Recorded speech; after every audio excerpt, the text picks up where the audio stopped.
You've been lounging with Skip.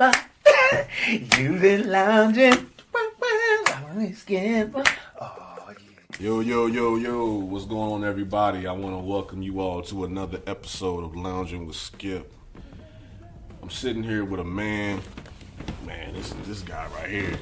When I met him, I didn't even know he was in as many things as he was, or as he is. And so I was pretty much shocked. And I was like, you know what? I got to get this brother, I got to get him on the podcast. I got to do an episode on him because what he's speaking on and what he talks about, a lot of y'all out there need to hear this and listen up and everything like that. So I want to welcome Kevin Dorsey to the spot. Appreciate you, brother. Oh, bro, appreciate you. All good, all yes, good. So, the podcast, the episodes are about we're talking to different people in the entertainment industry about their journey to success, what they're doing in the midst of their success, and where they're going. Exactly. So you came a long way. So I wanna go from the beginnings. Your introduction into music, because that's where that's your melting pot. That's where you come from. Yeah. So what are your beginnings? Where were you born? And Akron, Ohio, which most people now know because of LeBron James. But in growing up, my home in just Ohio, period, everyone from the Ohio Players to Slave to Kinsman Daz. Everybody knows them as Daz Band. We knew them as Kinsman Daz because the whole band grew up on the street called Kinsman. wow. But then the label made them cut Kinsman after, I think, their second album. They're just the Daz Band. Okay. Devo, like James Ingram, Switch, Howard Hewitt. All from Akron. Vesta Williams. Wow. Just a melting pot of talent from back there, And I took my first lesson on an instrument when I was 7 years old. That was a guitar. Okay. And my parents just said, hey, if you're interested, just do what you do. So now it's guitar, bass, trumpet, cornet, French horn, baritone, tuba. As a 7-year-old. Drums and keyboards from 7 to now. So roughly, play and read for, between 9 and 11 instruments. So you started off having lessons and Yes. things of that nature. Yeah. 7 years old. So you're Yeah. reading notes. I was reading music at 7. Yes. So were you involved in the music in school? Yes. Played in little school band, school orchestra and all that. And then as I got older, through James and Philip Ingram, I joined a local band in Akron. I was about 13, 14, called The Bitter End. Okay. And we were playing in clubs all around Ohio, 21 and up clubs. Oh, yeah. 13 But we had and a up. chaperone, Okay. even though they might have been at the bar, getting their nod on. But we were doing our thing. Yeah. And playing, singing, having a great time. We'd load in on a Friday, play Friday and Saturday. Sometimes you'd have a Sunday matinee.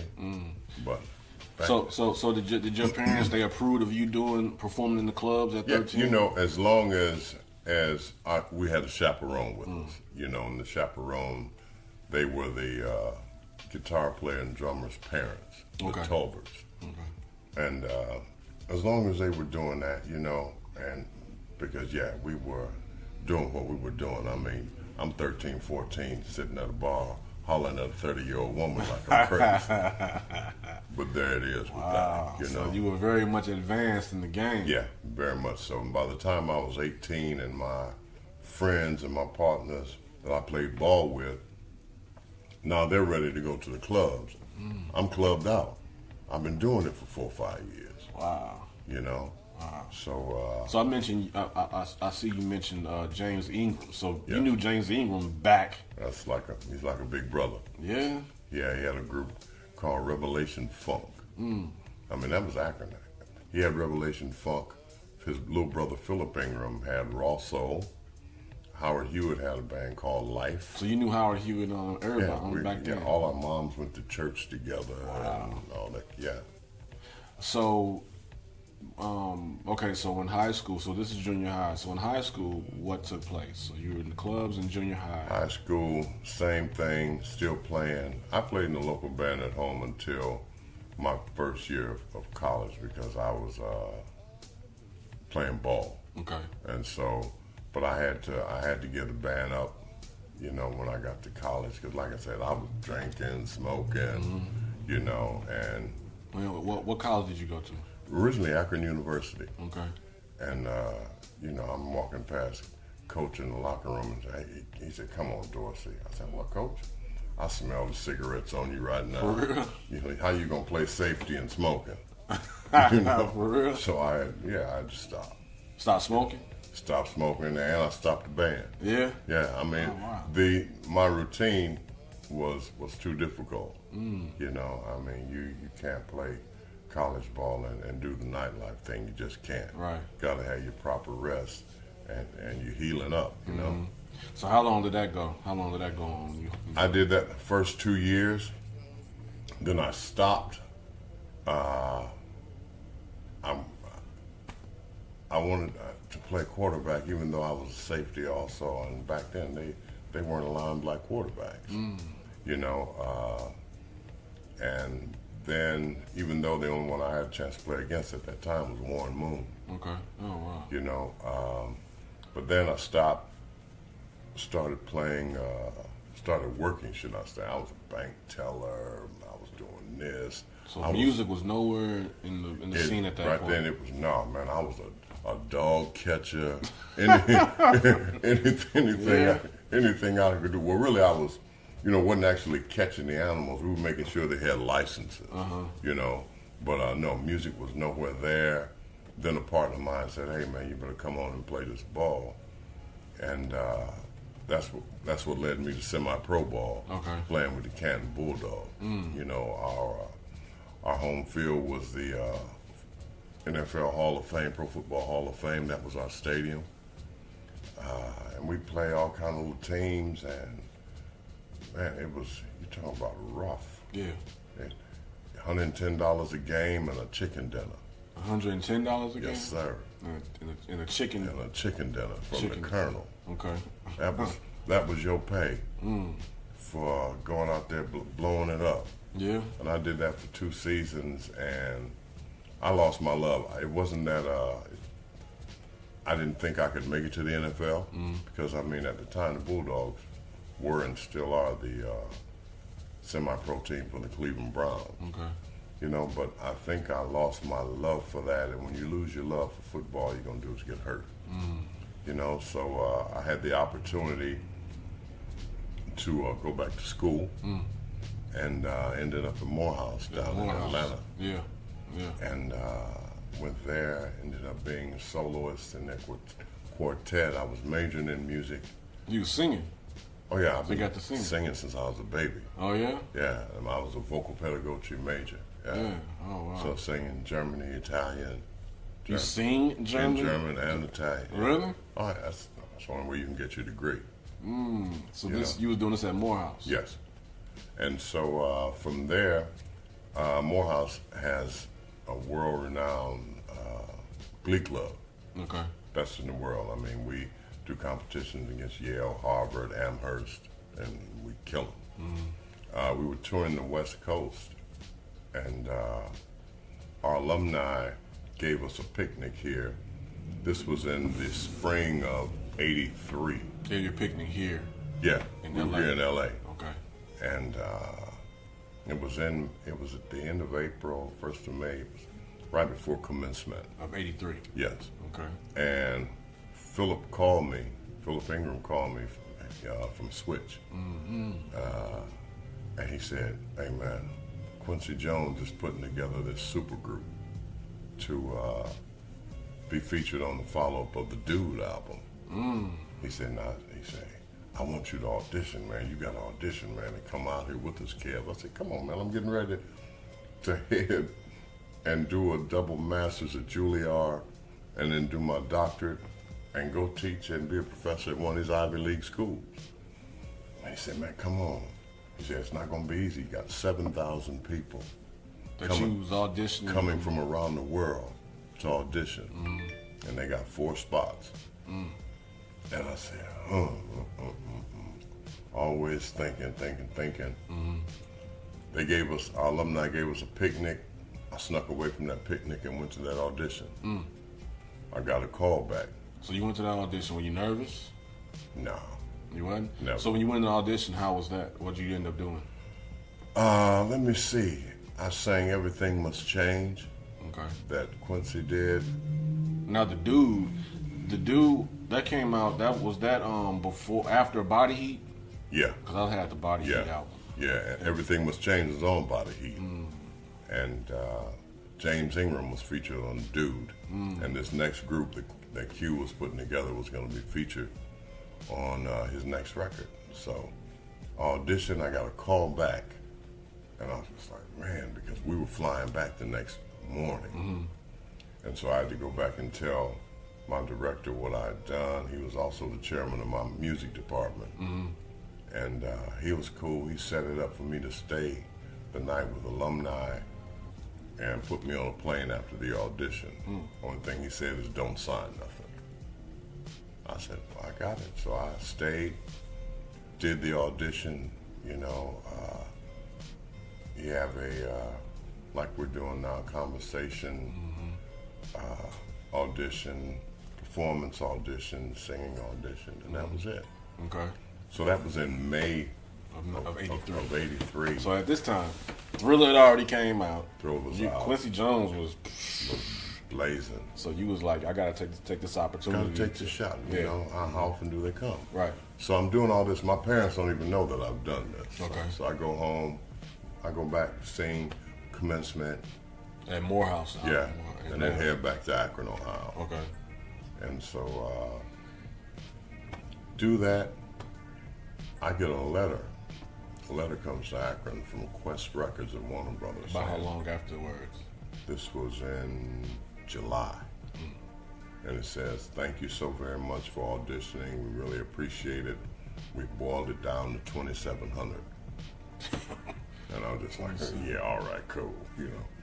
And so I went back to school, you know, everything's going on. And then I go ahead and register, get my classes, and everything is fine. Starting the fall of 83 at Morehouse. So then it's in November, the end of November. Oh, wow. And you did the audition back in April. In May. So here it is 6 months later. And I'm walking to class, and one of my roommates, he said, hey, Kev, because I was staying in a dorm at the time. He said, hey, man, this guy called on the floor and said his name was Quincy Jones. In the room? He called him, in the hallway, in the payphone. They had the payphone in the room, I mean in the hallway. Yeah. Okay. And so I said, he said he was Quincy Jones.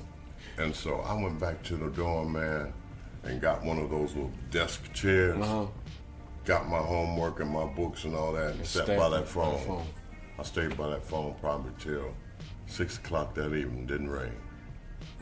You know, so I went back to my room, man. I first went to the cafeteria, got some food, came back, studied in the room, next thing, knock, knock, knock. Open the door. Hey, man, this dude on the phone again. And so I'm thinking somebody's playing with me, you know. So I go out, I'm all hot and pissed off, and I say, hello? He said, Kevin? I said, yeah. He said, this is Q, baby. I said, Mr. Jones? He said, yeah, how you doing? I said, oh, man. He said, I just called to welcome you to the family. Wow. I said, hold on, Mr. Jones. And I put the phone up against my chest, and I started hopping up and down all around the hall. Wow. And I said, whew. I said, hello? He said, yeah. He said, I want to fly you out here to meet the other 3 people. Wow. He said, but I got to tell you, out of 7,000, you were the first one chosen. Wow. You know, so I flew out there. Oh, no, hold on. So after so you got that call, you hung the phone up, then what'd you do? Like, when you went back into the room. Said a prayer, believe it or not. And didn't say a whole lot because I was finishing up finals. Then I started telling my close buddies what had happened. So how soon after when you flew back out were you still in school? You was finishing up for the semester? Took finals, finished up. I don't even know if I could even Flew back continue on doing all that. If I know that this is happening, I'm like... I flew back to Akron. You know, it's holiday, Christmas, and all that. So it's a week before we go back to school. Sitting at the dinner table with my parents. And so my father said, "Boy, it looks like you've had something on your mind for a while." I said, "I'm not going back to school." And my father did exactly at the dinner table. My father did exactly what you did. Just he started laughing. "Boy, you so silly." And so my mother looked at him. "He's not playing." And here it goes. Just what you talking about, boy? You just tan me up. But the greatest thing about it, I already had enough credits to graduate. So they knew it was Quincy Jones, and your parents knew who Quincy Jones was. Yes, exactly. And you know, my mom saying, you know, if you're good enough, he'll wait for you. I said, "Mom, that's not how that business goes, you know." Right. And so, you know, they gave me their blessing because I was getting ready to head to school in another week. So this is like January '84. Yeah, and January 15th, my plane ticket is coming to L.A. So I don't know. Dr. Wendell P. Whalum was the chairman of my music department. I always feel that he gave me a second chance in life. Okay. When he gave me the scholarship there. And his nephew's Kirk Whalum, sax player. Okay. And he's one of just an amazing person in music, period. I didn't know how to tell Doc, you know, I'm not going to finish this last semester. I'm heading to L.A. So I'm so caught up in how to tell him or not tell him. I go to Atlanta and I register for class, just like it's another semester. I register, I'm going to school, class, and Doc before said, January 15th. Oh yeah, I registered it's spring semester. And you know, he says, I walked past him going to class. He said, "Hey." I said, "Hey, Doc." He said, "You got something to tell me?" I said, No, I don't. So he said, "Oh, okay. I thought you needed to talk to me." I said, "No, why would you think that?" "Oh, I don't know. I'm going to class, man." Same next day. He said, "Hey." He said, you sounded good at the performance. Blah, blah, blah, blah, blah, blah. I said, "Thank you, sir." "You sure you don't want to talk to me?" Long story short, he and Q had known each other for years. Q had already called him. Wow. And so when he asked me that next day, I said, "Yes, sir, I do." And got that real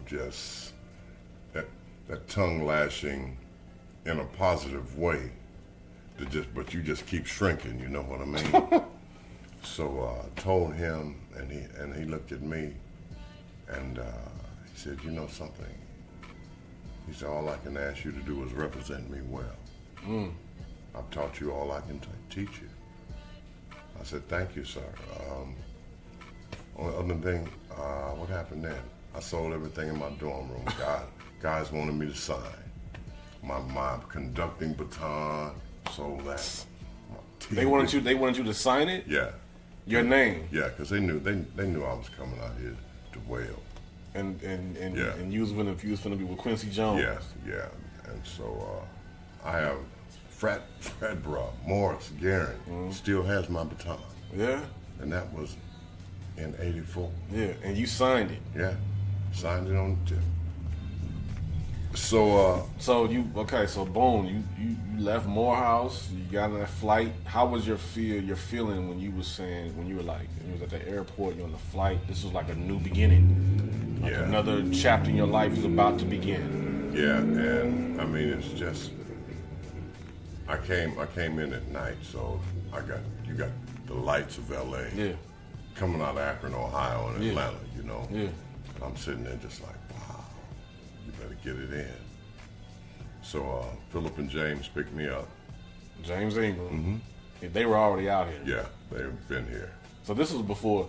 What was one of James Ingram's records back then? He wasn't out yet. He wasn't out. No, he was featured on The Dude. That's when Just Once and all that stuff came. Hold on, that was a. Every day. Now, what song was that?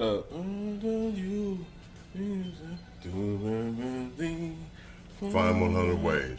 Who sings that? He does. That was him. Yeah. Wow. You know all the night. Yeah. Yeah. That was The Dude. That one. Yeah, and then Just Once.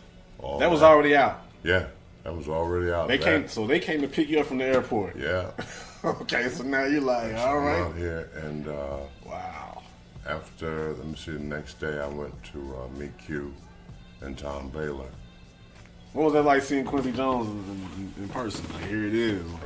I mean, you standing in front of a legend. Yeah. Thriller just came out. You know, Like, this everything was out and cracking, and they said, okay, first thing we got for you, there was a, let me see, Fast Forward. Sidney Poitier produced and directed this film that his daughter had written. It was about breakdancing, you know.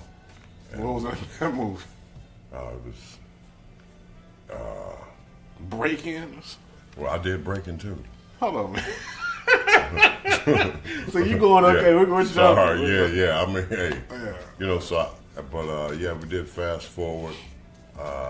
He did this movie. So Sidney Poitier did his daughter did this movie that was about and breaking. Okay. Yeah, and Narada Michael Walden and Quincy, they produced the music. Okay.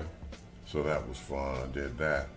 And, but it didn't come, we did it, but it wasn't supposed to come out for another year or so. Okay. But before that, waiting that year, that killed them because Breaking came out. And, The first breaking. Yeah, now, ain't no stopping. Yeah. That's us What? doing all that. The Ollie and Ollie and Jerry. yeah. Ollie, Jerry, Kevin, Zane. It wasn't just them. Ollie Brown just had the. Okay, so Ain't No Stopping Us. That was off of Breaking 2. No, that was Breaking. That was the original. That's the original Okay, Breaking. yeah. Yeah. No stopping. Breaking 2 was Breaking 2 Electric Boogaloo. Yeah, Electric Boogaloo. Yeah. Yeah. We did that too. They had a song on there called When I See You. That When I See You. Yeah. When I See You. Yeah. And it was like when Turbo was on he was on the wall and everything. So you were a part of all that. You were a part of that. Really? As a matter of fact, it's I used funny, to always it's play funny that to record. say that was my first gold and platinum album, Breaking. My very first one. So when you said you were a part of that, what were you doing? Like, what were you I doing? was singing on that one, singing, playing, and doing vocal arrangements. Yeah. On Breaking. That was the first thing you done when you came. First record I ever did. Wow. And Jerry Knight. Jerry was a member of Radio with Ray Parker. You know, and that's my first gold and platinum album. So with Radio, Ray Parker Jr. This was around the time when Ghostbusters came out. Did that. You did Ghostbusters? Yeah, and Ghostbusters too. Now hold on, man. When you say you did Ghostbusters, I worked on the films, on the music, on the soundtracks. So how did you land these types of? Because I was meeting all these people and working with them, and they were calling me back. And then once I was done with Ghostbusters 2, it was time to start The Color Purple. So you just came out straight from Morehouse. You were just going. Yeah, I don't know if it was because of Q. Q opens the door. It's up to you to step in and stand up. So I did The Color Purple. After The Color Purple, I went to. So you were there with. You were doing the music for Color Purple. Yes, with Q. With Q. Yeah. So he did the music for Color Purple. Yes, you were a part of that. I was a part of that. Gotcha. Yeah. So it wasn't like vocal; it was more so like arrangement, helping with the arrangement. Yeah, and doing vocal things. Yeah, because I mean, singing some of the African chants and stuff like that. Yeah. You have to remember a lot of things vocally when it comes to film. People don't think about it because there's usually 85% of the time with any orchestration, there's a choir doubling that orchestration. Okay. To add the highs and the lilts and things like that instruments can't do, but vocalists can. You know, so man, I've had the pleasure of singing and arranging and working on so many films. After The Color Purple, I did Out of Africa. After that, I think I remember that movie. I went to When Harry Met Sally, to Ferris Bueller's Day Off. Okay, now, when you did Ferris Bueller's Day Off, That's when I did my very first voiceover. and what voiceover was that? Oh yeah. The sun, the moon, beautiful, more beautiful. Wow. So that was the scene when, at the very end, when Ferris and Cameron. when the principal got on the bus. Yeah. And Well, I mean, it was like- going It throughout was going through the movie. throughout the movie. Yeah. Okay. But Yeah, but that. Oh yeah. and So when did so how did you run across Mike, MJ? how did I run across Mike? Well, the first time we actually met I was still in my first year, and Being out here. I went to the Grammys, yes, and Q said, "Okay, you're getting ready to meet an awful lot of people. Tonight is a special night," and so we went to the Grammys. It was amazing. I wanted to stay longer, but we couldn't because they said you got work to do. That night. I said, "Huh?" And next thing I know, we're pulling up at A&M Records, and We Are the World. You know, So you were part of We Are the World. I was part of all that. You know, and that's And that was the best time to get everybody together because they were here. of the Grammys. You know, and to say, I can never say that I was a pivotal part of that. I was more so there. Yeah. You know, I mean, because if you weren't who's who, you were not, you know, on those rises, let alone performing. You know, and You couldn't even come in the room. yeah, I come in the room because who my boss was. Right. You know, but we did a few. What was that like? Did you know at that time that We Are the World would be what it ended up being? No one knew. Everyone was just like, okay, because this was to help, you know, starving people in another country. So you never know how people will take things. You know, I mean, we're fortunate that our audience and the people who buy these DVDs and CDs, all this stuff, I mean, they make us, you know, and all you can do is hope that this charitable event was going to do what it did.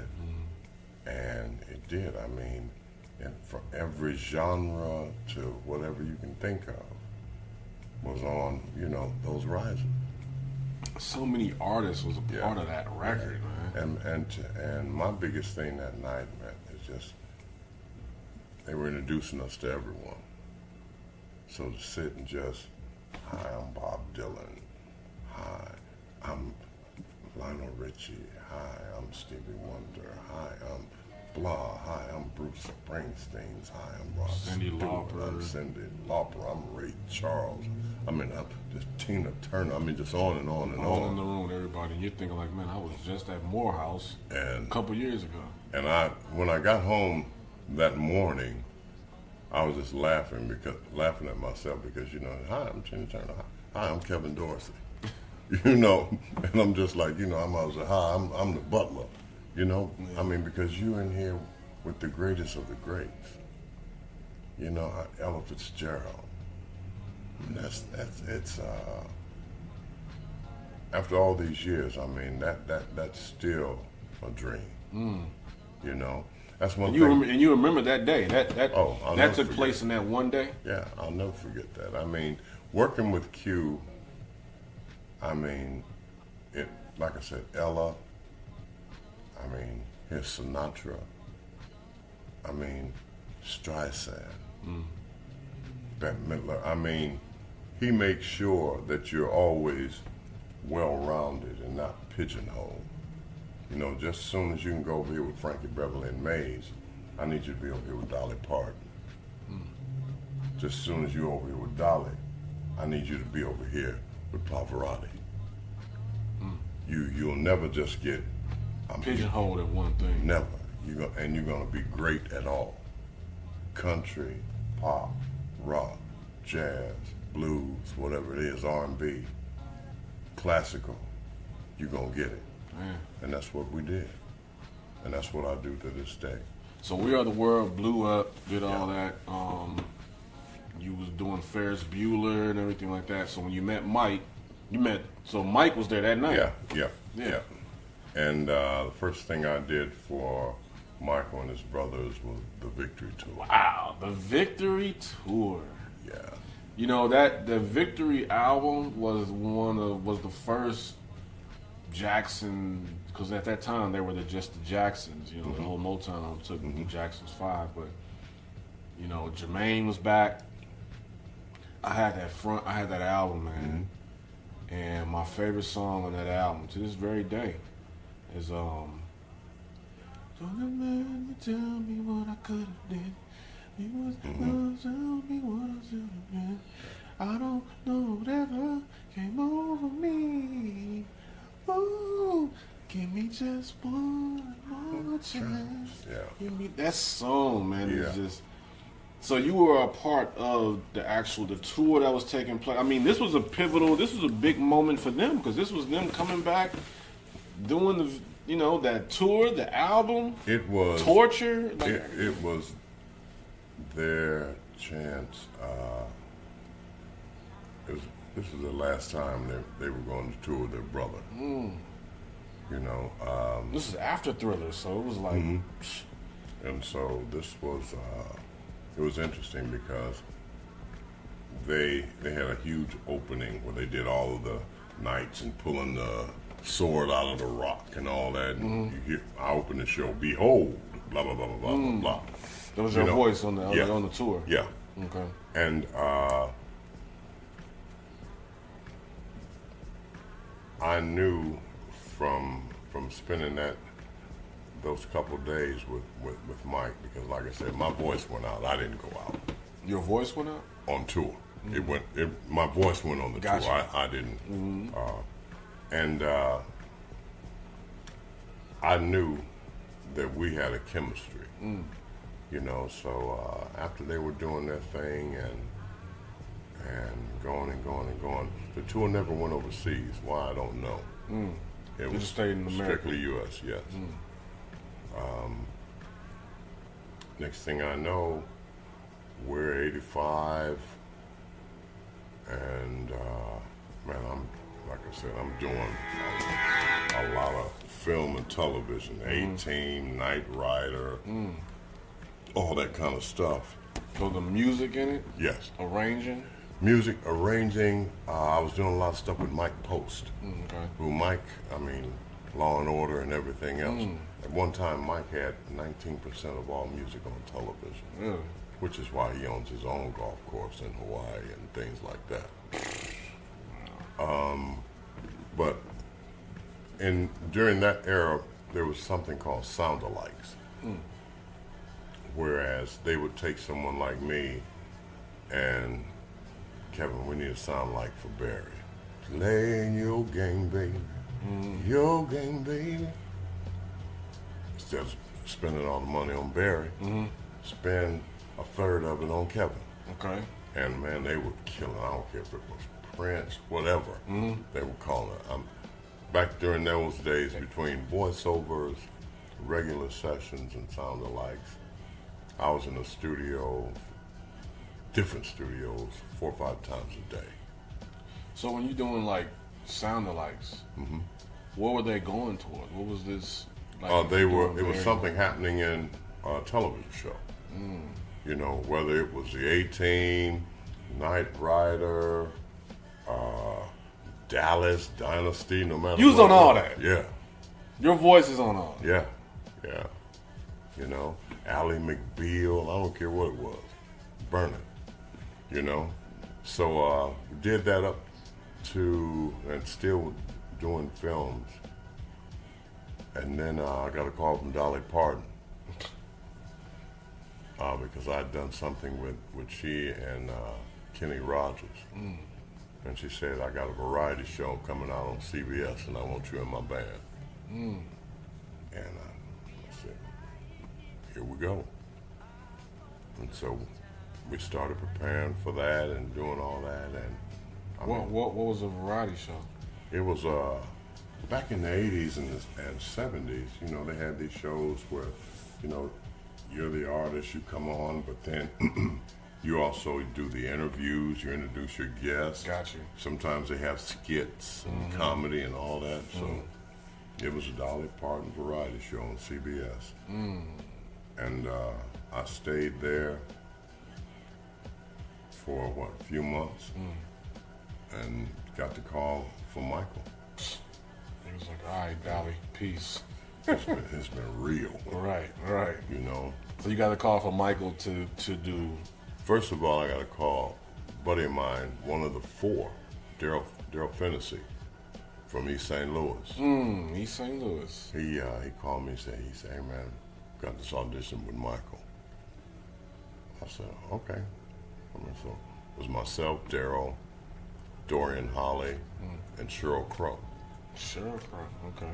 And we sang, did that. Hey, y'all got the gig. We started getting ready for the Bad tour. So that we could... so you were singing like backup? Yeah. Yeah, and I knew with that gig it was going to take me a lot of different places and move my, if you will, where I was at the present time to another level. And so I went from singing backgrounds to being the vocal director to ultimately being the assistant musical director. Of the tour? Yeah. The Bad tour? From Bad, Dangerous, Heal the World, History.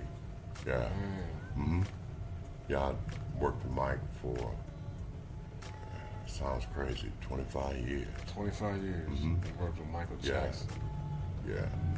I mean, so he was a regular person. He wasn't, I think everybody like, oh man, he was just, you know, like, well, the media makes him seem like he was but. You know, Mike would always say, you know, Kevin, if they're talking about me, they're thinking about me. He said, I don't care what they say about me. They don't know me. I mean, he was, you know, I hate to say it, he was doing the disfiguration, if you will, because of the bad rapport and relationship he had with his dad. He wanted to have no look like him. You know, he did have vitiligo. Vitiligo ran in the family from Joe on down. You know, I mean, he just tried to, when you would see him very, it's not white, but powderish, it wasn't, he was out of remission. So that's when he started getting, all the brown will go away. So all that was just to even out his skin. Everybody said he trying to look white. No, I'm just trying not to look like a leopard out here. You know, they talk about, oh, you just white. I would challenge anyone to go up against him as far as his black history. He'll kill you because he loved to read.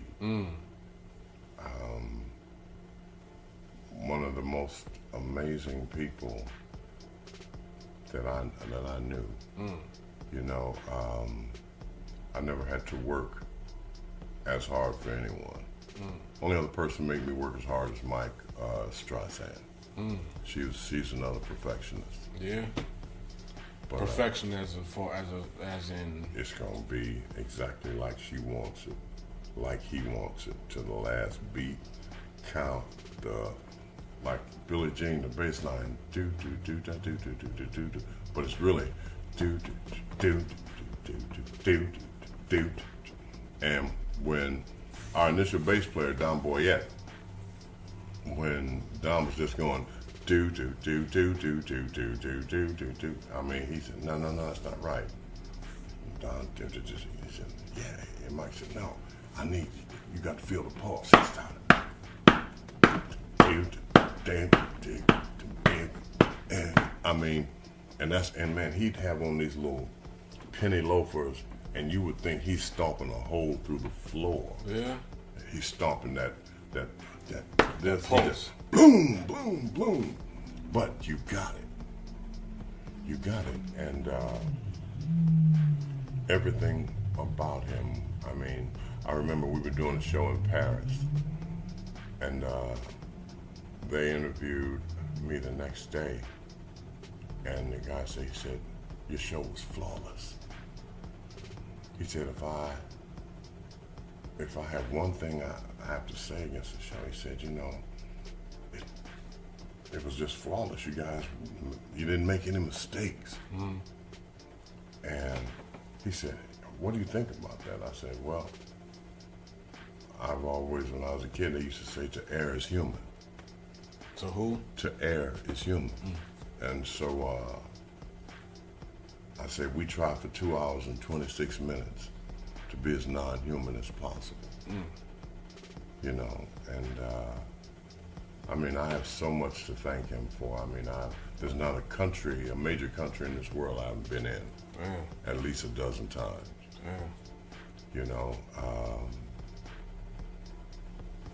So you were close. So you were close with him. We were good. We were good. It was good. You can have a conversation with him. Yes. Like in a room like this, it could be just the both of you having a conversation. I was sitting in a trailer, myself and Lavelle Smith, with Michael, when he said, we were having a meeting and we were getting ready to leave, and he said, guys, I called him Slim. Mm. And he said, I'm not going to live long. Mm. I said, come on, man, I don't need to hear that right now. He said, no, I'm serious. He said, look at the ones before me.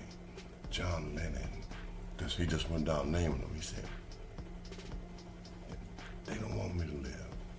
Mm. He said, I'm worth too much to them dead. I'll never forget when he said that. Mm. And this was this like around the... No, this was not around the... towards the end? Towards the This Is It era, no. Yeah. This was 90... I want to say 96 maybe, 96, 2001, but more so 96, 97. So he felt it. Mm-hmm. But that was him, man. People thought he and Prince, they didn't like each other. Right. We were in Germany. I remember all that. I remember it was all like this. Who's better, Michael Jackson or Prince? And we go to Prince's show. He come to ours. They sit up talking till the sun came up. Him and Prince? Yeah. I mean, the media is so powerful, but a lot of times they put out the wrong thing. I mean, and if you see it enough and hear it enough, you start believing it. So what was it like seeing Prince and Michael Jackson in the same room with each other, like just hanging out? I mean, two monsters. Just two cats just hanging out. Two monsters, man, because... So it was like, they were like regular people, just like how we hanging out right now, we're talking. They were just like, But it was just Prince and Michael Jackson. It was just Prince and Michael Jackson. I mean, two of the most talented people ever to walk the planet. And that was the tour everyone wanted. Michael Jackson and Prince? Yeah. But... Why didn't that happen? Why didn't that happen? Management. Money. I mean, they knew how they were going to work it. Mm-hmm. They did, Michael and Prince. They knew. I mean, because it was going to be duets. Mike was going to sing some of his stuff. Roger was going to sing some of his stuff. I mean, but where do you put the ticket for that? Man, that would have been a monstrous tour, man. Where do you put Michael Jackson and Prince? Where do you put the ticket for that? Both bands were going to be there. I mean, the ticket prices, I mean people would have found the money because that was going to be something. $500, man. $500 a ticket. Oh, that's for the nosebleed. You know, I mean, we could have toured that for, what, 2-3 years? Yes. Michael Jackson and Prince. So you were around Prince. So you were around Michael Jackson during the what was it? The very last tour. He was about to start. Up until This Is It, yeah. So he had hit you up. You were about to get this going again. Yes. Yeah. And when you got the news, how did you? I was on the phone with his assistant, who was like his mother, Evie. Mm-hmm. We were talking, and she got quiet. I said, Evie? And she said, I said, Evie. And she said, Kevin Michael's gone. I said, gone where? You know, I'm not thinking about it. Mm-hmm. No, they're saying he's gone, he's dead. Mm-hmm. I said, huh? She says, I got to call you back. She said, the lines are blazing, CNN, this one, that one, everything. And so I said, call me back. And she called me back and she said, it's true.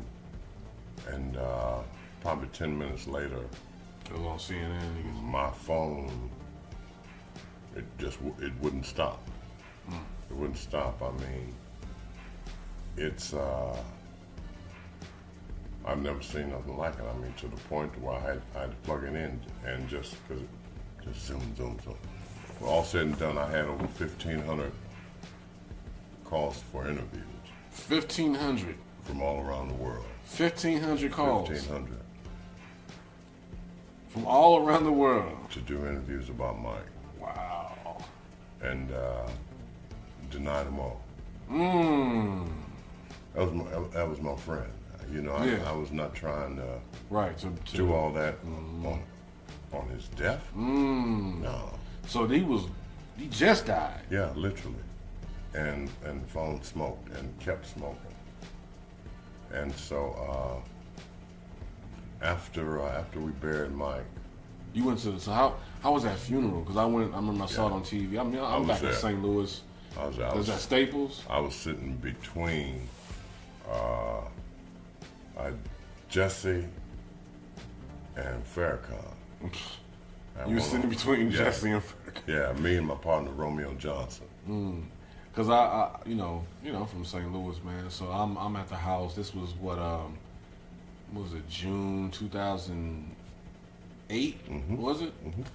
And I remember, you know, it was like a party. You know what I mean? From watching on TV, it was like, wow, like you really felt like you were at a funeral. Even from me being in St. Louis, watching it on TV, because we were, you know, it was all on Facebook talking about it and everything. And I mean, I'm like, man, this is something. And Jermaine Jackson got up there and was singing. So he was in that casket. He was in there. Hey, I don't know. I don't know. You know, but the service was what it was. I mean, I'd gone and I took the kids up to the house before the service, and up on Havenhurst. I mean, it was on Havenhurst. Yeah, I mean that's where his his parents live. Oh wow!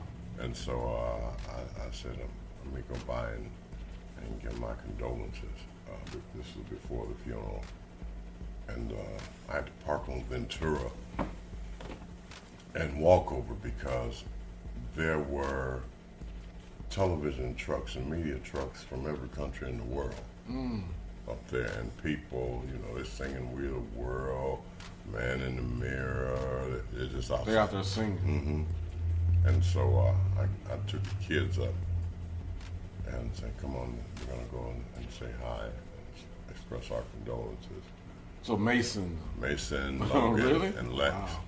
And so we're going, and I mean, you had people that came here from Europe, South America, Asia, and somebody hollered, "There's Kevin." I mean, because I was one of the most visible people with him on stage. When he wouldn't do interviews on TV, I'd do them. Really? Things like that, yeah. And so they started rushing me, and they were rushing you when you were going up to. And they were coming, and the police said, they said, who are you? I said, I was in this band. And they did like this in front of me. I said, people, hold on. And some of the people I actually knew from seeing them from being up on stage, you know, and hey, hi, all that, this and that, shaking hands and doing all that, and protecting the kids at the time, and then just moving forward towards the house, and suddenly here comes a Bentley down the street, and it was Jackie, Tito, somebody else was in the car, and they said, come on, Dev, come on in. You know, so that was a wild time. It really was. So a few months after that, Rolling Stone called me, and they emailed me. I always hang on to that email, and they said, we know you haven't done one interview. They said, but we're doing a book, and we'd like you to think about interviewing. We'll let you read before it goes to print, the whole bit. And so they said, think about it. And one thing about Rolling Stone magazine, they were always fair to Mike. Never dogged him, beat him up. So I called him back in New York and told him I'd do it. And we set it up. A couple weeks later, they flew out here. And that was the only interview I ever did when it came to him. Yeah. Man, I appreciate you sitting with me. Yeah. I mean, he was so cool. I mean, when, you know, each of us, Howard, James, when our hometown gave us the key to the city, I mean. Now, whatchamacallit? What was it, Ray Parker Jr.? Didn't you write one of the songs off of Thriller? Was it PYT? That's James. Ingram. James co-wrote. He wrote that. Yeah, co-wrote, yeah. He co-wrote PYT. So to this very day, I mean, he's just, I mean, anybody who was affiliated with that Thriller album is just eating. It's just still. Forever. Yeah. So after Mike passed, what went on with you, and you know, and what it was at that point? What were you doing? What were you thinking about? What was your next step? You know, I took some time because, you know, he was so pivotal, excuse me, in my career. I mean, with all the things that I had been blessed to do, everyone always, with Kevin Dorsey, first thing they say is Michael Jackson. They wouldn't say Forrest Gump. They wouldn't say The Matrix. They wouldn't say, you know, Lionel, Elton John, Stevie, just going down to everyone that I've worked with. It would always be Kevin and Michael. You know, so I believe it or not, I used to not get angry, but just like, man, don't y'all know anybody else that I've worked with? And everybody said, who else counts? you with the greatest to ever do it. You know, and I guess I let that sink in. I was teaching at the university out in Pasadena. You know, so that was getting me away from Hollywood for a minute. You know, just to. So you needed that break. Yeah. You know, and then I got a call from London. They wanted to do a tribute to Mike and wanted me to be the musical director. So.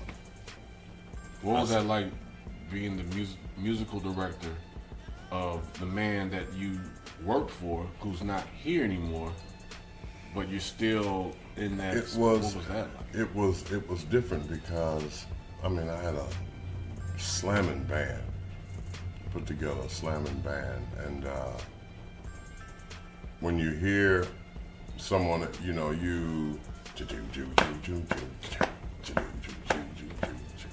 I'm expecting to hear Mike, right, but it's someone else. And so I'm geeked on the music, and then I hear that voice, and there goes my high. But this is what it's gonna be, Kev. Deal with it, handle it, and get on with it.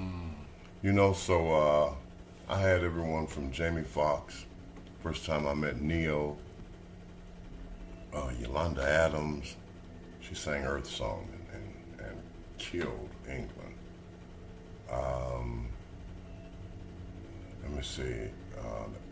Ant Farm, they redid Smooth Criminal in a rock and roll vein. Latoya performed, the Brothers performed, Gladys Knight performed, Smokey Robinson performed. Did Rebbie come out? No. What was the song? Centipede. Man, that was my joint back in the day, man. Centipede, Yeah, man. Come on, man. she didn't do it. And it was, unfortunately, at first it was a little controversy around it because the trial was going on at that time. So After? No, during that. And so, What trial? with Dr. Oh, okay, yeah. I forgot about that. So Jermaine, he wasn't coming out. He didn't want to leave his mom, just in case something was going to happen with the trial. I said, man, we're gigging on the weekend, But he stayed there. I seen him at some years back, about 5 years ago. I seen him at like a Walmart. Walmart over in off of Topanga some years ago. Yeah. It's interesting. It's like, wow, Jermaine Jackson. You know what I mean? That's funny. I was having this conversation today with D.L. Hughley. I cut his hair. I cut his hair on what was it? The Comedy Get Down. Okay. His goatee lined up his back. Yeah, just talked to him this afternoon over at Screen Actors Guild. Yeah. But yeah, we did the show. One of the largest productions I had ever been a part of. Just, huge. The lighting rig was his hat. Michael? Yeah. That's what the lighting rig, that was the shape of that rig. It was a 32 camera shoot. For when was this? This was in 2009. Okay. So when did Mike pass? He passed 08. 08? It was 07, 08. I think you, hold on. Maybe it was a little later. I mean, you passed 09. June 09. Yeah, he passed June 09. That's not, because I remember where I was in my life at that time. That was June 09. Yeah. So you went on and did the tour in London and things of that nature. You came back. You were working as a teacher, a professor in Pasadena. Okay, so at that point, you're getting, this is your career. This is what you're doing. Your residual checks, all that type of stuff is coming through. Now, where are you at this particular point of success? I'm at that point where I don't want to travel as much because my kids are growing. Okay. And I want to be there, and always have been. I've been blessed, even though with work, to be there for pivotal times in their lives. So I said I'm going to stop traveling so much and concentrate on scoring independent film and television shows.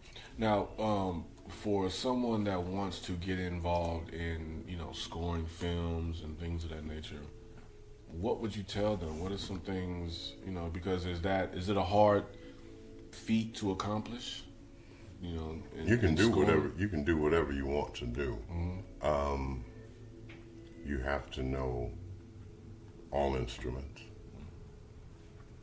And naturally, you have to know how to write charts, do arrangements,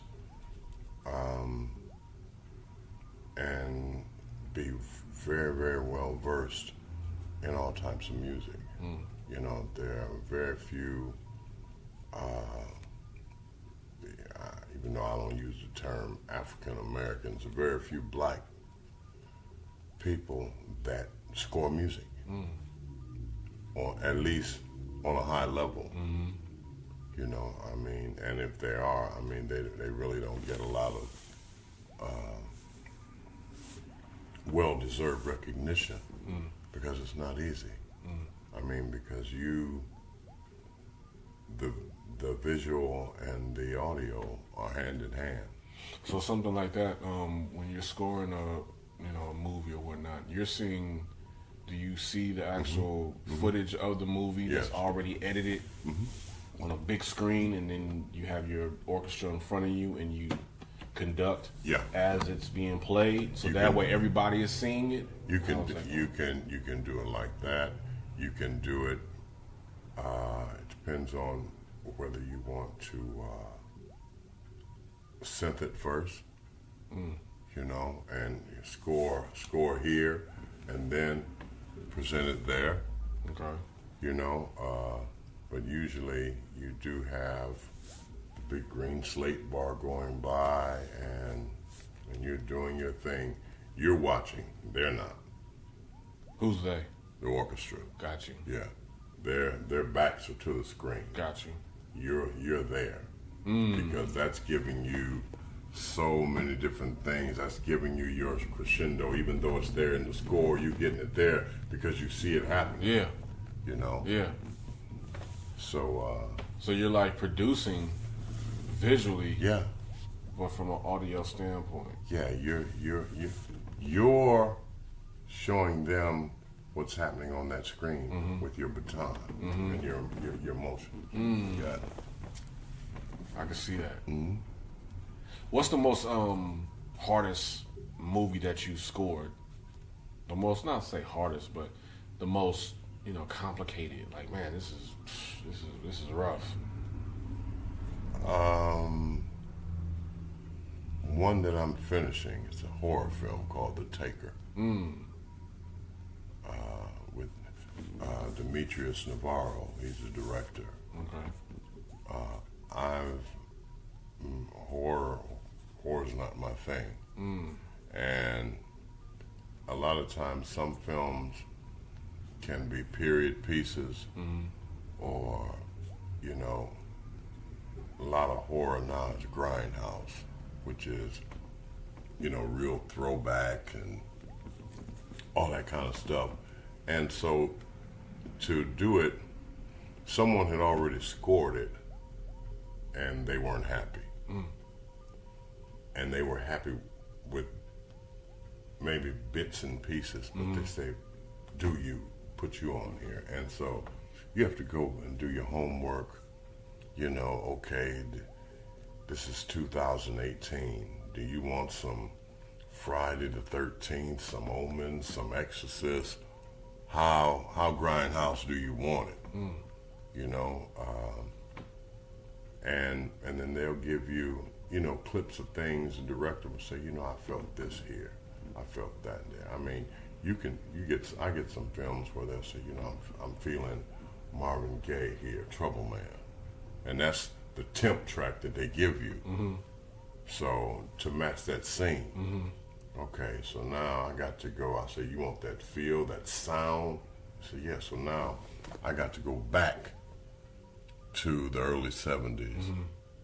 And okay, what were they doing now? I know Fender Rhodes, no Yamaha. Fender Rhodes back then, or Wurlitzer. Come with those sounds. So they go, yeah, you feel it, I feel it. That's and you got to do your due diligence. You bring those instruments actually in, those players to come and play that, and you do it. Oh yeah, I play it first, and then I give it to my guys. Because as many things as I play, I'm not a virtuoso of any of them. I enjoy playing them all, but I bring in guys that this is truly what they do.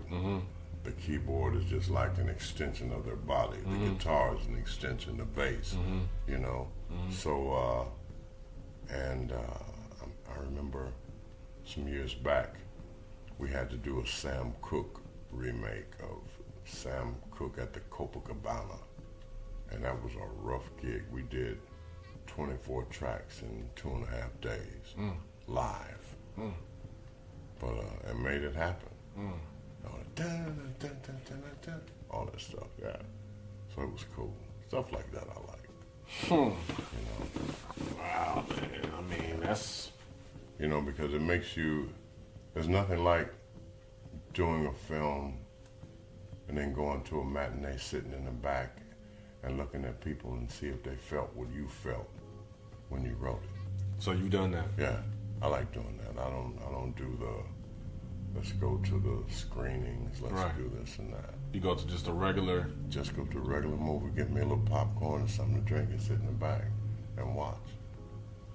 You know, yeah, that's something like I would do. That's interesting that you say that. That's cool. Like for me, that's cool like that. Yeah. When you first started seeing your music being like on screen, how did that feel? Just like wow, like to go from being at Morehouse, getting that call from Quincy, to go from Akron playing in the Silver Leaf and the Tropicana to where you are now. What can you say about your life and your career? And, you know... I never thought that I would be doing this to make a living. It's, you know, everybody always say, I thank God and I've been blessed. I mean, man, I was orphaned at birth. So I went from nobody wanting me to getting adopted at 6 and somebody wanting me. And standing up for myself in an entertainment world that can, if you're weak, it'll kill you. If you're strong, they gotta love you to survive. Wow. You know, they gotta love you to survive. Yes, sir. This is the most cutthroat industry in the world, but we love it because it's what we do, because it's creativity. It's from the heart, it's from the mind. But you never get what you deserve. You get what you negotiate. You know, and with that, it's somebody. You got somebody attached to this arm at $500 an hour. You got somebody counting chips over here. You know, and I laugh. I mean, I started out in Akron. You know, getting known because of playing and singing in church. We laugh. The stuff that Kirk Whalum and those guys are doing now, I was doing in 74, 75. They're not doing nothing new. You know, I was at Rebel, you know, where they'd have a meeting after church. Them boys is playing rock and roll in the church. No, I'm just expressing myself. I'm putting a little thing on Blessed Assurance. You know, and yeah. And the greatest thing about when we were doing it in the 70s, we were doing it. We were writing it. We weren't sampling it. You know, I wasn't sampling George Clinton. I was writing my own. So that's the difference. I mean, and I tell my students, you know, so many people have gotten away from the learning and the this and that because it takes too much time. And all we had was time. You know, I remember I came here, Jimmy Smith, amazing organ player, had a club out here in Cornwall, Jimmy Smith Supper Club. Monday night, you go in there, jam session. Who's up there, yada, just getting it. I went up there one night thinking I was gonna get my thing on. We didn't get through a verse, and they said, young man, you're not ready. And I had to take that long walk back to my seat, man. And everybody looking at you because they knew what happened. It was you. You couldn't cut it. And me walking from here to that wall was like walking from here to San Francisco. I could never get to my chair, man. Went home, did my work, did my homework, you know, and let me go ahead and get it in. Came back the next time, a few weeks later, got up there, Jimmy looked at me, got up there, played the song. I was getting ready to leave, said, hey, stay and play another one. So I said, I'm all right, I'm supposed to be here. You know, and I felt like that at the beginning of my career when you go in the studio and you'd see these amazing, amazing musicians that you've been reading their names on the back of album covers for forever. So you met Rod Templeton? Oh yeah, one of the most talented people in the world. It's a doggone shame he's gone. Right. You know. He did the Heat Wave stuff. Oh, He was Heatwave. He was Heatwave. He was Thriller. Yeah. Going on that album, it'd be like produced by Quincy Jones and Rod Temperton. And written by Quincy Jones and Rod Temperton. Right. And Michael Jackson. Right. You know, but yeah. And he, you know, just to know that he did the, you know, Always and Forever. Mm-hmm. And I was like, what? Mind-blowing decision. Yeah, mind-blowing. Mm-hmm. It's interesting because you kind of hear those different those keys in Mike's music, you know, from the Off the Wall album. You know, you have to, because every writer and producer leaves their signature in their music. Yeah. You know. Yeah, somewhere in there. Yeah, somewhere in there. I used to tell Babyface, I laugh. I said, you know, man, you're the only one that's made millions of dollars writing the same song. Yeah. Except top, and there it is. When you say top. Let me just, instead of putting this in bar 4, let me take bar 1 and put it up here. You know, just switching things around, change the melody. He'd have his. I got a new song. You know, with whatchamacallit, Babyface, he would have the same drum sounds, the same arrangement, but it was always like a new record every time you heard it. And the thing of it is, he has strong melodies, and especially when he would write for Tony, she would sing it.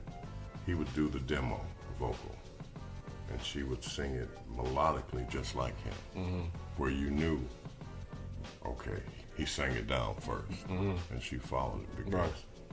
but she was like, my goodness, handpicked for him. She just because she could sing and stuff. You know what I mean? I remember when we did what's the name of that movie? The Preacher's Wife. Yeah. You know, and you could tell same way with Whitney. Whitney was singing just like he would in the demo. But So he would demo all the songs and they would sing. that's how you know it was him. Just I want to ask a quick question. What's the most success you've seen as far as like, you know, you was like, wow, like, you know, when you got that check, you know what I mean? What's the most thing that you've done? The Lion King. The Lion King. Now, what did you do in The Lion King? I did background vocals, did some of the incidental animal voices, things like that. Those are residuals. To this day, I haven't had a project to match. Lion King. Yeah. And Lion King came out what year was that? It was like 96 maybe? 97? It's been going for the past, 20 years. Yeah. And it still's... I mean, that's a blessing. The resids aren't what they were initially. I mean, I had people, and was happy to be in that number. Resids were, when it first started, $100K. Off of just one movie? Yeah. And those were popping up every 4 and 5 days. Yeah. So, explain to people who don't know resids.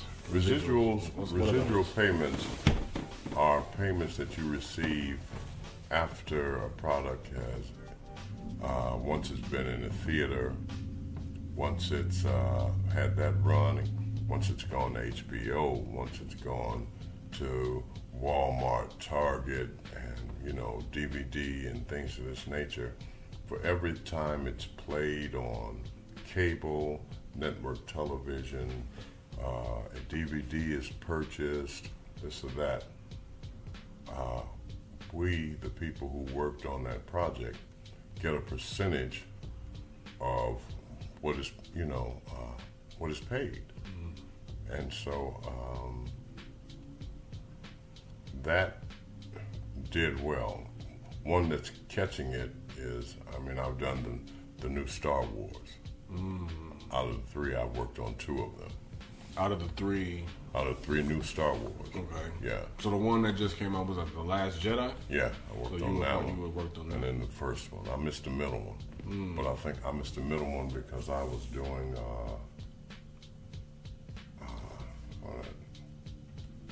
the new Star Trek. Okay. You missed the Star Wars because you was doing the new Star Trek. Star Trek, and I was doing the new Jungle Book. Right.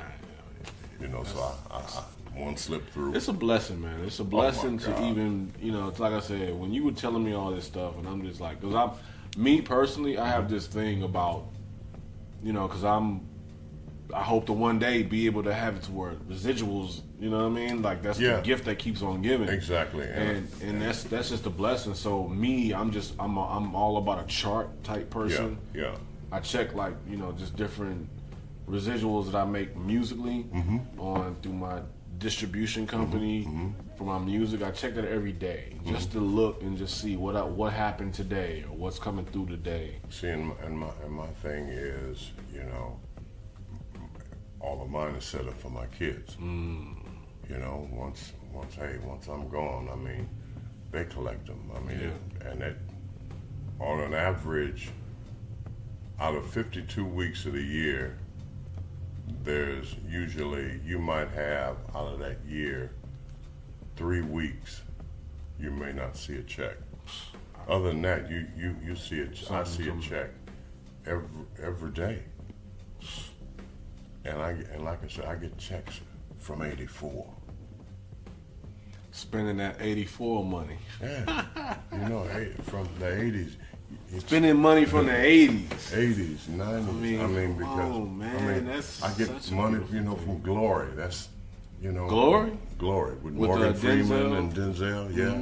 Yeah, that was one of my first films. I mean, Ferris always pays because Chrysler, Domino's, everybody uses it in commercials. Oh yeah, the dum dum. Yeah, so dum. How'd you get on that song? I was working on Ferris Bueller and Ira Newborn. Newborn's name of the group? No, Ira Newborn was he was scoring that film. Okay. And we were wrapping up, and he said, "Kevin, come here."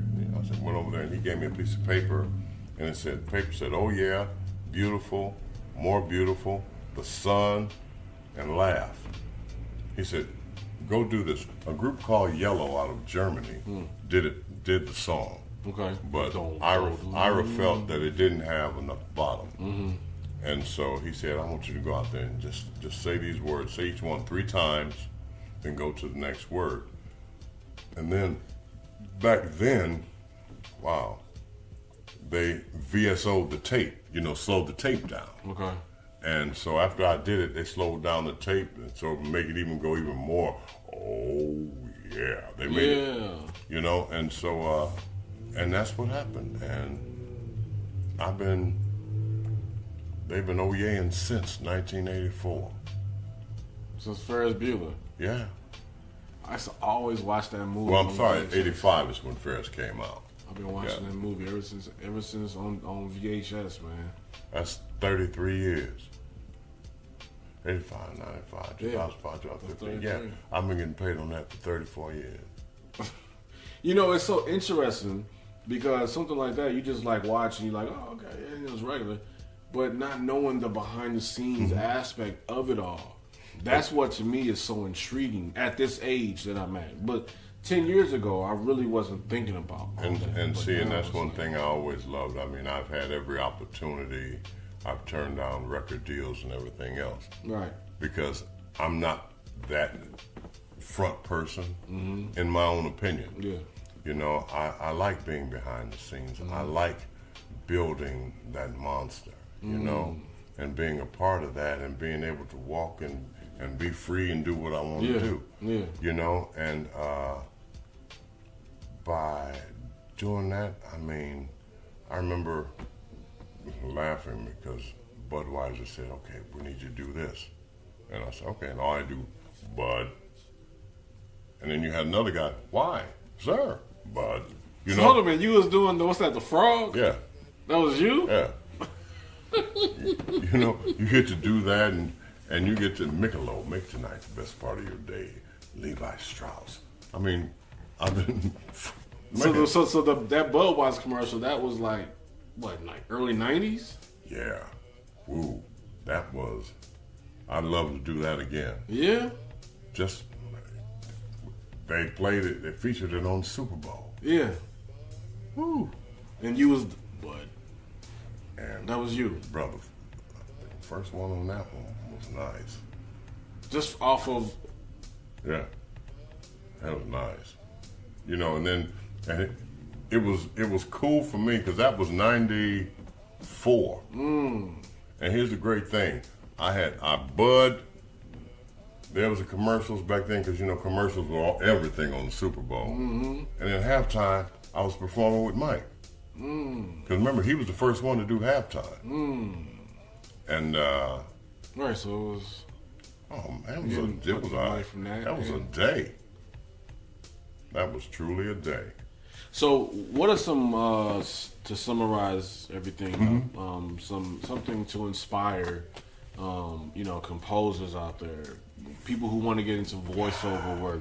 Something for them. Let's say in a small town right now, because I got listeners all over the United States. You know, I always say if you're trying to do voiceovers, record commercials on television, write down the copy, which is what they're saying, and practice those until you're ready to make your own tape. You know, you can submit them to jingle houses and places like this, and you have to know sometimes you're going to be fortunate enough to hit. Sometimes, you know, your tape or CD is just falling on deaf ears. Nothing is promised in this industry. You know, I mean, everybody will give you that big pie in the sky. You know, I mean, things have changed so drastically. And, man, I used to think people were cutthroat back in the day. I mean, unfortunately, now they're even more so because they're trying to get all the talent as young as possible. And you know, and not killing anyone's dreams at all, but you get going at 15, 16, your career is done before you're 25. You don't have any more 25, 35-year careers. Those days are gone. You know, I mean, I look at it, I did the first, 9, 10 seasons on American Idol. Doing what? I was doing arrangements and also, you know, working with Deborah Bird. We were doing all the backgrounds and all that. That was before they put a band on stage. That's when we were doing all the pre-records. Okay. When Idol was truly Idol. It was that person on stage against the world. That's what made that show. When they start putting a band, you know, not knocking Ricky Minor and those guys and the backgrounds, but now if you hear a flat note, they're not thinking it's the background vocals. They're looking at that person at center stage.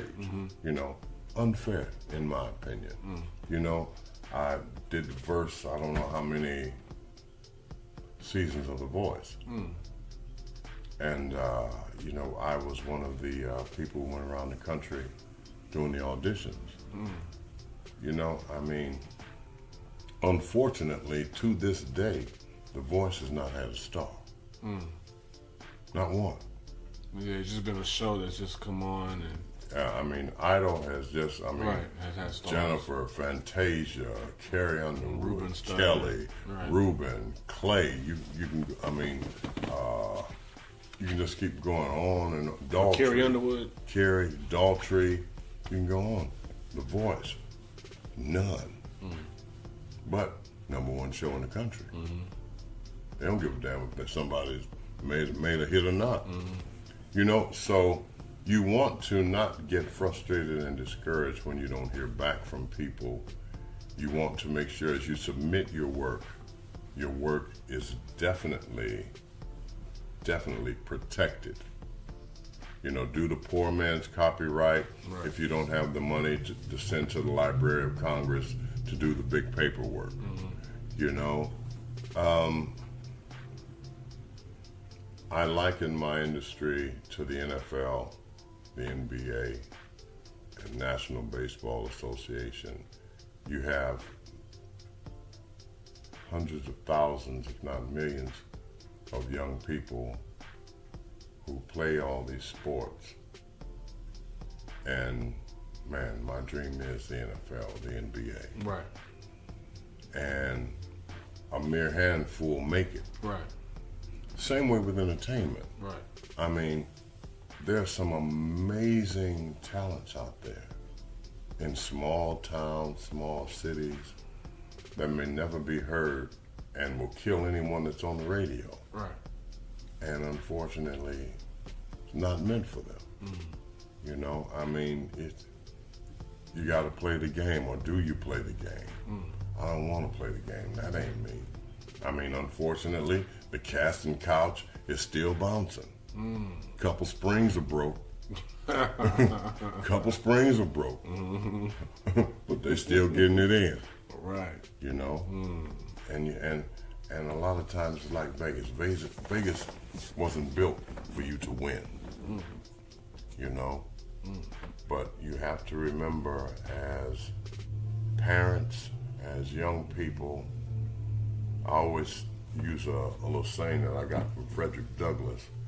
You know, I'd rather build strong children than repair broken men. And that's pretty much the entertainment's philosophy right now. I mean, if you're 25, 30 years old, you're done. You're old. You're young. We can mold and make you and take you until we done made every last dime we get. It's like riding Seabiscuit. I'm riding you down to your kneecaps. But once you're done, I'm done with you. There's no more, hey, well, you know, produce me so that I can get that next older generation. No, that ain't you. That ain't it. You're done. You know, so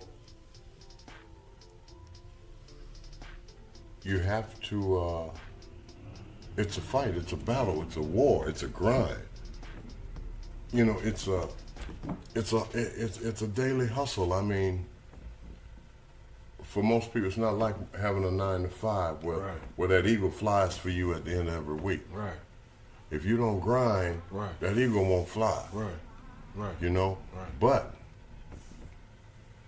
that's what we love, that's what we want. Right. And if you're good enough and great enough at it, somebody will see it. Somebody will see it, and that eagle will fly. He may not fly every week. Right. But what he left you, you can survive those weeks because you made it. Yeah. You know? So don't let your good be thought evil of. Do your thing. Push. If you want it, go get it. Yeah. Just like anything in life. I mean, you know, like with our boys, I always tell them, hey man, nobody gonna give you nothing out here. Yeah. No, they're looking to get something from you. Yeah. You're not looking to. You're gonna earn every dime that you think you getting, every tennis shoe that you think you getting for free, every sweatsuit, this and that. Oh, it's not free. Right. It's costing you. Right. You know, you out there drinking that Gatorade about to fall out. Woo, I'm tired. Hey, check in. You earning that sweatsuit and those Jordans.